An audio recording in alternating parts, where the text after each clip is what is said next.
Hello students, welcome to online chemistry classes and I am Gaurav Sharma. It is video number 17 from the chapter solution. Dear student, पिछले video में हमने volatile liquid और volatile liquid दो volatile liquids के mixture solution के ऊपर Rawls law को apply किया था। आज उसी सोल्यूशन के वेपर प्रेशर और मोल फ्रैक्शन के बीच में ग्राफ को स्टडी हम करेंगे। देखिए आप ये ग्राफ देख सकते हैं। आज इसी ग्राफ को हम स्टडी करेंगे।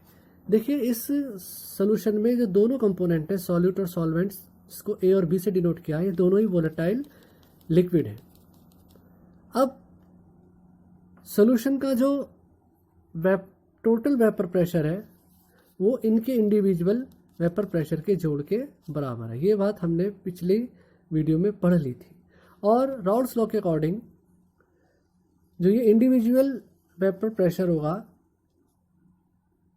किसी भी कंपोनेंट का, उनके मोल फ्रैक्शन और उनके प्योर स्टेट में वेपर प्रेशर के मल्टीपल के बराबर होगा। देखिए ए के लिए ए के मोल फ्रैक्शन और प्योर स्टेट में वेपर प्रेशर के मल्टीपल के बराबर, बी कंपोनेंट के लिए बी के मोल फ्रैक्शन और प्योर स्टेट में वेपर प्रेशर के मल्टीपल के बराबर। तो उस तरह से हमने इन दोनों कंपोनेंट्स पे रॉल्स लॉ को लगाकर ये एक्सप्रेशन को बना लिया था। अब देखिए शुरू में इस ग्राफ को समझने के लिए हम एक ये बात मानते हैं अपनी तरफ से कि जो सॉल्वेंट है वो ज़्यादा वॉलेटाइल है। जब सॉल्वेंट वॉलेटाइल ज़्यादा है तो इसके प्योर स्टेट में भी वेपर ज़्यादा बनेंगे, यानी कि उसका प्योर स्टेट में भी वेपर प्रेशर ज़्यादा होगा और उसके सॉल्यूशन के अंदर भी वेपर्स ज़्यादा बनेंगे, तो उसका सॉल्यूशन के अंदर भी वेपर के मिक्सचर में भी उसका जो इंडिविजुअल वेपर प्रेशर होगा वो ज़्यादा होगा। इसलिए इस ग्राफ में देखिए पी बी नॉट को पी ए और पी ए नॉट से ऊपर दिखाया गया है। देखिए अब शुरू में हम क्या मानते हैं कि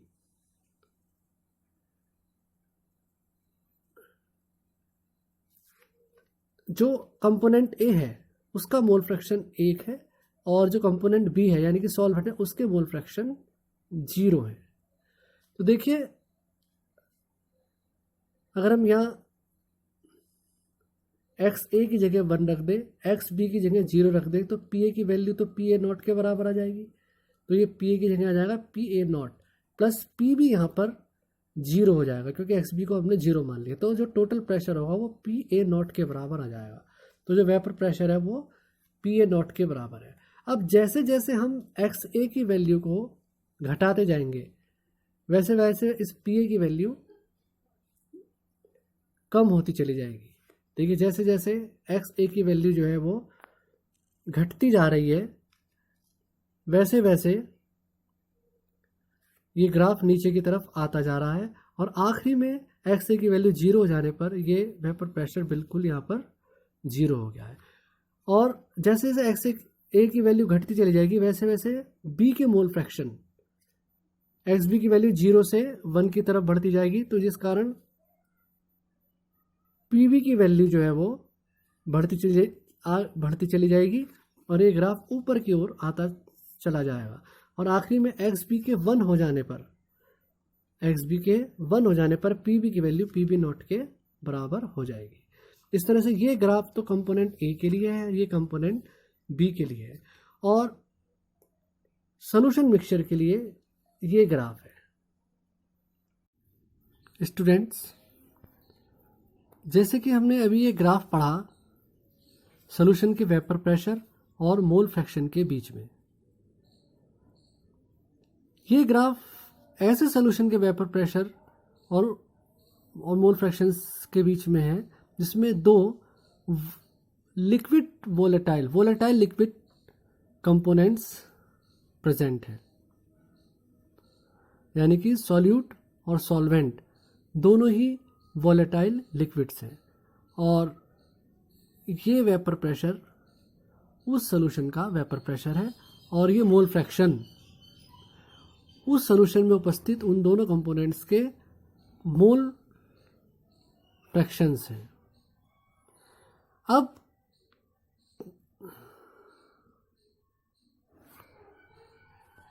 ये वो सोल्यूशन है जिसके अंदर दो वोलेटाइल लिक्विड्स प्रेजेंट है, यानी कि सॉल्यूट भी वोलेटाइल लिक्विड है और सॉल्वेंट भी वोलेटाइल लिक्विड है।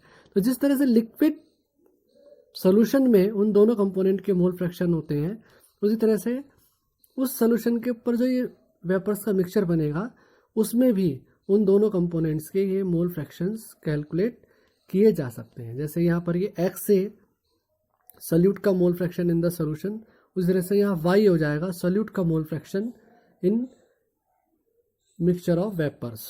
इसी जैसे ये x भी है सॉल्वेंट का mole fraction in the solution, उसी तरह से y भी हो जाएगा सॉल्वेंट का mole fraction in the mixture of vapours. और ये सोल्यूशन के ऊपर ये मिक्सचर ऑफ वेपर्स है। ये देखिए टोटल वेपर प्रेशर जो है वो इन दोनों कंपोनेंट के पार्शियल प्रेशर के जोड़ के बराबर है। तो देखिए अब जैसे सॉल्यूट का मोल फ्रैक्शन निकाल रहे हैं आप वेपर मिक्सचर में, तो कैसे निकालेंगे कि आप सॉल्यूट के पार्शियल प्रेशर को टोटल प्रेशर से डिवाइड कर दीजिए। इसी तरह से सॉल्वेंट का mole fraction in the mixture of vapour pressure कैसे निकालेंगे आप, कि आप सॉल्यूट के पार्शियल प्रेशर को टोटल प्रेशर से डिवाइड कर दीजिए। इस तरह से यहाँ से पी ए और पी बी की वैल्यू कैलकुलेट की जा सकती है। पी टोटल को आप यहाँ पर ले जाइए मल्टीप्लाई में। तो इस तरह से आप किसी भी कंपोनेंट के पार्शियल प्रेशर को in the mixture of vapours calculate कर सकते हैं, टोटल प्रेशर को उसके मोल फ्रैक्शन से मल्टीप्लाई करके।